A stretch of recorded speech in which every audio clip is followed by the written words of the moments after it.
Hello everyone! I know it's been a long time since I've been gone, and I know some of you have been wondering where I've been. As you can see, there's been some drastic changes, but we'll talk about that later in my stream. I'll be streaming today about it, so if you have any questions, you can come over and check me out. But with that said, let's get into the lesson. Today's lesson is a color theory exercise on value matching. Now you must be wondering, what is value matching? Well, value matching is when you take two values of color and try and make them as similar as possible. Now, if you're already familiar with the idea of values, saturation, and hues, go to this number right here about value checking. But if you already know how to value check your values, you can always go to this number for value matching and how systematically how to do that in this lesson if you already know what those things are. So you don't have to waste no time if you already heard things like this before. So there you go. This is just allowing me to run it down for those of you who are not familiar with these terms. So yeah, but if you're not, there is a video at the edge here you can see in the corner. So if you are not familiar, you can watch those. There's goes a little more in depth on what those terms are and what they do. For those of you who don't know, this is a color picker. We use this as a selector slider tool, and this is secondary slider tool. I use this. You don't have to use this. It's just optionary. For value, to understand value is based on the brightness of a color. So how to know that basis is based on how much white and how much black there is in a color. How much dark, how much light, and then we determine that by up and down, by understanding, by seeing how much color is in it. And saturation is how dull and how intense something is by left and right. So keep that in mind. So you must be asking, how do I value check? Well, that's simple. We take these two colors, blue and red, and also make a layer over those two colors. We turn on the color blending mode, and we put the color, make sure the whole layer is white, and it makes the entire color, well, both colors, their natural value. So you can see that the red is a lot more darker, and then we see the blue is a lot more lighter, and all that great stuff. So as we can see, as warm is considered more lighter, and cool is considered by darker in most default situations, but there are misnomers, so keep that in mind. So as an example, we have this green color and this golden brownish color, and I'm going to show you that the best way to do this is to get as close as possible to the color that we want, and we want it for the green. So we're going to use the color slider to get as close as possible and matching them. And the show that they're matching is based on if the color is blending perfectly with each other, almost as if they're just blending as perfect and seamlessly.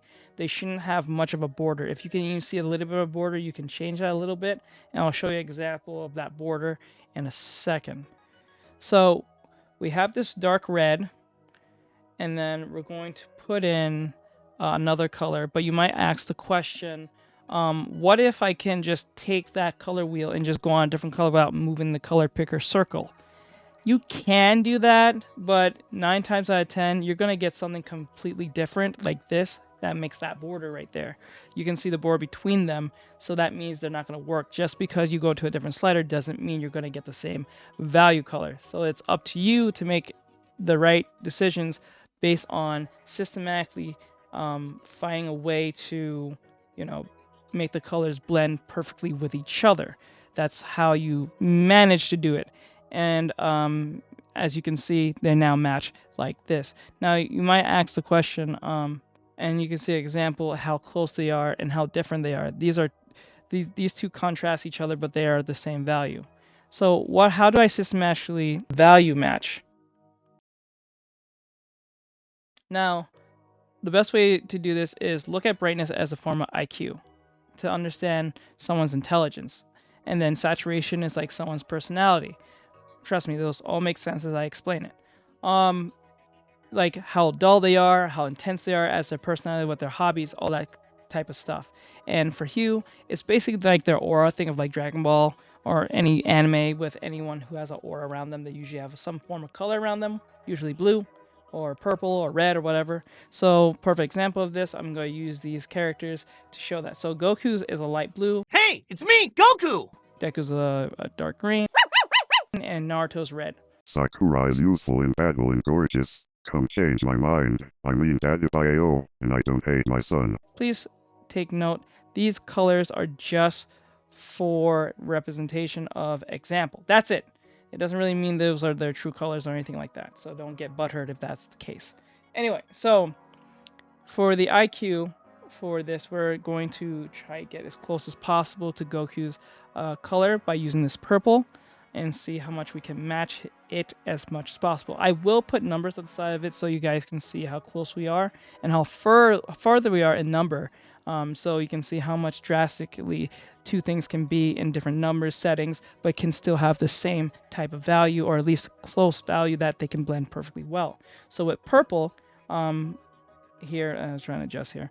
So with purple, we put in for the number for his personality or his brightness is 75 and 68. For Deku, we're going to do the same thing, pretty much the same thing, and what we're going to do is try and match it as best as we can, put in the numbers, and understand the hue.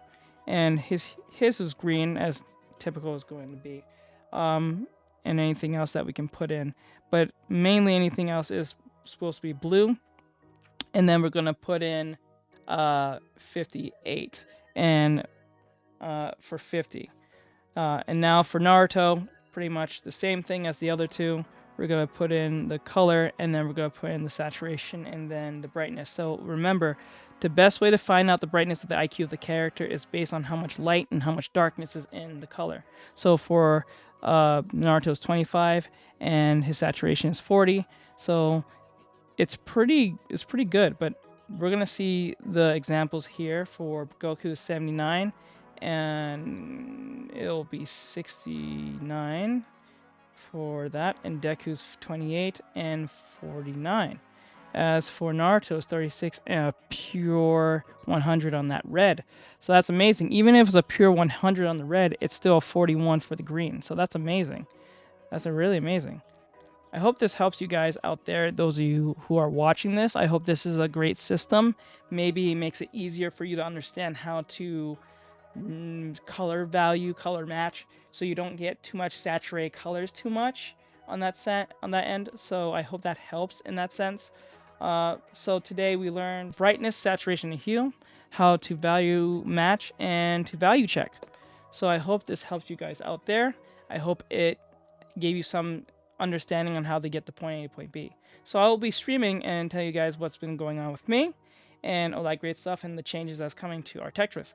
So with that said, I hope you guys have an awesome day, and I'll hope to see you guys next one. And please leave a comment and let me know if I did a good job, or you give me some suggestions, because I'm running out of ideas on how to do these tutorials. So if you guys want to help me out, go ahead.